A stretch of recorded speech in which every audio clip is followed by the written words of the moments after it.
ഉമ്മമാരും കുറച്ചൊക്കെ ശ്രദ്ധിക്കണം. മക്കളോട് മാത്രം വളർന്നു പറ്റൂല. ഉമ്മയും ഉപ്പയും കുറേ അങ്ങ് ശ്രദ്ധിക്കണം. മഹാന്മാർ പറഞ്ഞു ഉമ്മാനെയും ബാപ്പാനെയും ധിക്കരിക്കരുത് എന്നൊക്കെ പറഞ്ഞെടുത്ത് മഹാന്മാർ പറഞ്ഞു വയജിബു അലൽ അബവൈനി അല്ലാ യഹ്മലൽ വലദ അലൽ ഉഖൂഖി ബിസൂഇൽ മുആമല. മാതാപിതാക്കളുടെ ഭാഗത്ത് നിന്ന് കുട്ടികൾ അവരെ ധിക്കരിക്കുന്നതിലേക്ക് പ്രേരിപ്പിക്കുന്ന ഒരു പ്രവണത മാതാപിതാക്കളുടെ ഭാഗത്ത് നിന്ന് ഉണ്ടാകാൻ പാടില്ല. അങ്ങനെ ഉണ്ടാകുമ്പോഴല്ലേ കുട്ടികൾ അവരെ ധിക്കരിക്കാൻ തോന്നുന്നു. അതുകൊണ്ടാണ് ഒരു മഹാൻ പറയാണ്, എനിക്കൊരു മോനുണ്ടായിരുന്നു.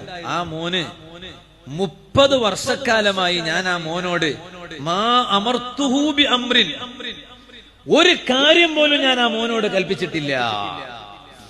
എന്താ കാരണം എന്നറിയോ? മഖാഫത യഅസിയനി ഫയഹിഖു അലൈഹിൽ അദാബ്.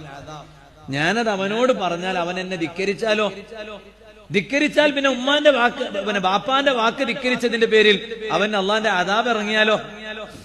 അത് ഇറങ്ങാതിരിക്കാൻ അവനോട് ഞാൻ മാ അമർത്തുഹു ബി അംറിൻ, ഒരു കാര്യവും ഞാൻ അവനോട് കൽപ്പിച്ചിട്ടില്ല. കഴിഞ്ഞ 30 വർഷക്കാലമായി. ആലോചിച്ചോ, ഉമ്മയും ബാപ്പയും കഴിവിന്റെ പരമാവധി ശ്രദ്ധിക്കേണ്ടത് കുട്ടികൾ അവരോട് പിണങ്ങുന്ന അവസ്ഥ ഉണ്ടാകാൻ പാടില്ല. ഇപ്പൊ അങ്ങനല്ല. ചിലയിടത്തൊക്കെ എത്ര മോൻ അങ്ങോട്ട് പോയി നന്നാവാൻ നോക്കിയാലും ഉമ്മ ഇവന്റെ കൂടെ പോരുന്നില്ല. ഉമ്മ നന്നാകണില്ല, ഉപ്പ നന്നാകണില്ല. ഇപ്പൊ തെറ്റിയിരിക്കുക.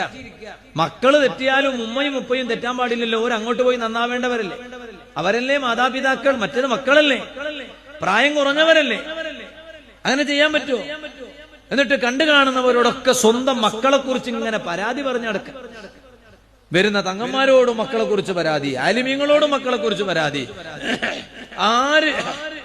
ആരെ കണ്ടാലും മോനെ കുറിച്ച് പരാതി ഇങ്ങനെ പറയാൻ. അങ്ങനെ ആകാൻ പാടില്ല. അവരെ നന്നാക്കിയെടുക്കേണ്ടത് രക്ഷിതാക്കളല്ലേ. ഞാനിപ്പോൾ കൂടുതൽ ഇതിലേക്ക് കടന്ന് സംസാരിക്കുന്നില്ല. അത് വളരെ പ്രധാനമാണ്. ഞാൻ പറയട്ടെ, മക്കളോട് ഏറ്റവും പ്രധാനമായും ശ്രദ്ധിക്കേണ്ടത് രക്ഷിതാക്കൾക്ക് ദുആ ചെയ്യണം. ഇബ്നു ഉയൈന റളിയല്ലാഹു അൻഹു മഹാനവരുകളോട് മരിച്ച മയ്യിത്തിനെ സ്വതക്ക ചെയ്യുന്നതിനെ കുറിച്ച് മഹാനവരുകൾ ചോദിച്ചപ്പോൾ മഹാനവരുകൾ പറഞ്ഞു, കുല്ലു ദാലിക വാസിലുൻ ഇലൈ. മരിച്ച ആളെ പേരിൽ സ്വതക്ക ചെയ്താൽ അതൊക്കെ ആ മയ്യത്തിന് കിട്ടും, അതിൽ തർക്കമൊന്നുമില്ല. എന്നാൽ വലാ ശൈഅ അൻഫഉ ലഹു മിനൽ ഇസ്തിഗ്ഫാരി, അതിനേക്കാളൊക്കെ പ്രധാനമായും മക്കൾ ശ്രദ്ധിക്കേണ്ടത് മരണപ്പെട്ടു പോയവർക്ക് അള്ളാഹുവിനോട് പൊറുക്കലിന് ചോദിക്കുക. അതിനിപ്പോ കൂടുതലൊന്നും മെനക്കെടണ്ടല്ലോ. അള്ളാഹുവേ എന്റെ ഉപ്പാക്ക് നീ പൊറുക്കണേ അല്ലാ, എന്റെ ഉമ്മാക്ക് നീ പൊറുക്കണേ അല്ലാ എന്ന് പറയാൻ കൂടുതൽ മെനക്കെടേണ്ട ആവശ്യമുണ്ടോ? ഒന്നുമില്ല. ആ ദുആ മക്കൾ രക്ഷിതാക്കൾക്ക് വേണ്ടി നടത്തണം.